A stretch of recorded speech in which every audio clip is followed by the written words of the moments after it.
Hello, everybody. Scott Golden here with the Pro Wrestling Logic YouTube channel and the AEW Dark edition for the 15th, or I'm sorry, yeah, 15th of February 2022. Obviously, AEW Dark is kind of one of those supplemental programs which does it really need to exist? Probably not. Does it exist? Yes, it does. Uh, and I say that only because at the end of the day, really, wrestling is all about, keeping characters relevant enough. And unfortunately, the two main national companies don't have a good habit of doing that consistently. Consistency is not their strong point by any stretch of the imagination. Um, AW Dark results here and a longer dark than the elevation. The day before, night before, matches are taped at Universal Studios in Orlando, Florida, and some of the people belong on a national program, others don't. Way too many matches, though, overall, but that's a pretty basic idea here. Dark Order, John Silver, Alex Reynolds defeats Arya Davari and Invictus Crush. Crush takes a shot at Silver, bell rings, but Reynolds comes in helping Silver with double team move. Reynolds can't make an impact of that work. Silver eventually gets a hot tag, delivers sit out powerbomb to Davari shortly after. Reynolds assists Silver with some double team maneuvers before pinning Crush, bridging German suplex. QT Marshall with the factory defeats Pat Brink. Brink is very offensively minded early and has Marshall reeling. Match changes course when Brink's distracted by the factory, leading to Marshall putting him into the steel post. Marshall then works on Brink very methodically. Match starts to drag and probably lasts too long. Brink nails a few clotheslines and a power slam after unsuccessful pin attempt. Brink falls victim to the diamond cutter of QT Marshall. Remember when Dallas Page used the move and it was actually useful?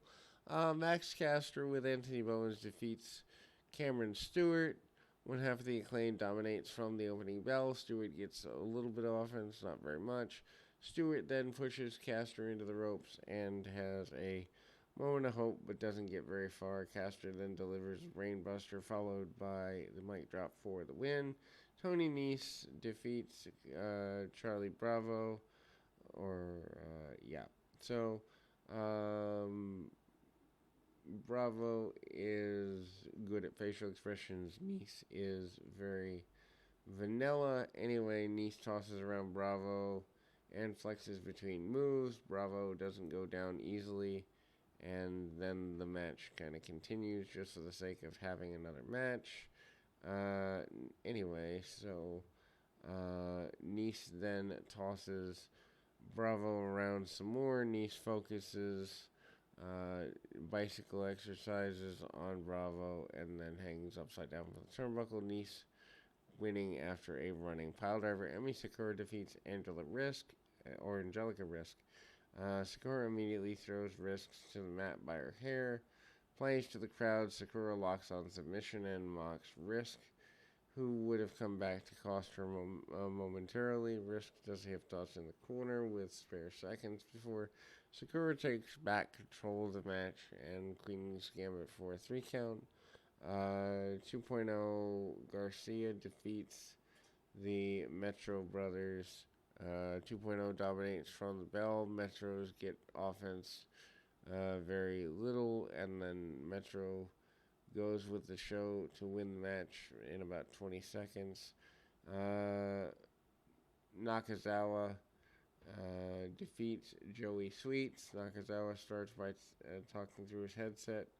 Sweets then takes advantage of the distraction, striking him from behind. Nakazawa recovers quickly. Nakazawa keeps getting distracted with tech equipment, so this is a complete waste of my time. And then after striking Sweets with a clipboard, Nakazawa hits a piledriver for the win. Way to kill the piledriver. Anyway, Frankie Kazarian defeats Luke Sampson. Sampson tries, but doesn't get very far. Samson rolls to the outside to recover and then returns, delivering a chokeslam to Kazarian. Kazarian is up in no time and goes on to make Samson submit with a crossface chicken wing. Jurajal defeats Axel Rico. Jal delivers a bunch of forearms early, spills to the outside. Rico tries to fight back, but victim of backbreaker on the apron, courtesy of Jal. Match ends back in the ring. Jal delivers a fantastic pump kick to secure the victory. Dark Order, Allen Angels, N10 defeats Chaos Project. Luckily, this is closing, or close to closing the show. Anyway, I mean, Allen 5 Angels is good. The rest of the people on this don't need to be on a national product. Serpentico encourages me to grab my phone. We'll be back right after this. And I mean, ultimately, I do enjoy Allen Angels a bit. He's a good talent, although a bit spotty. Serpentico flips off Angels, and they start out. Angels then targets, tagging out to 10.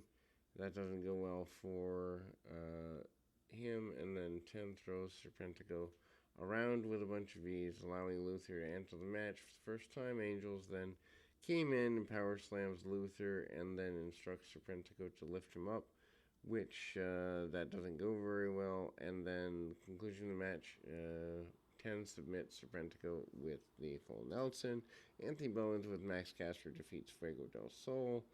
Del Sol brushes Bowens off in the Acclaimed corner. Bell rings and then tries to put together a string of high-speed offense. Bowens then rolls to the outside and attempts to recover.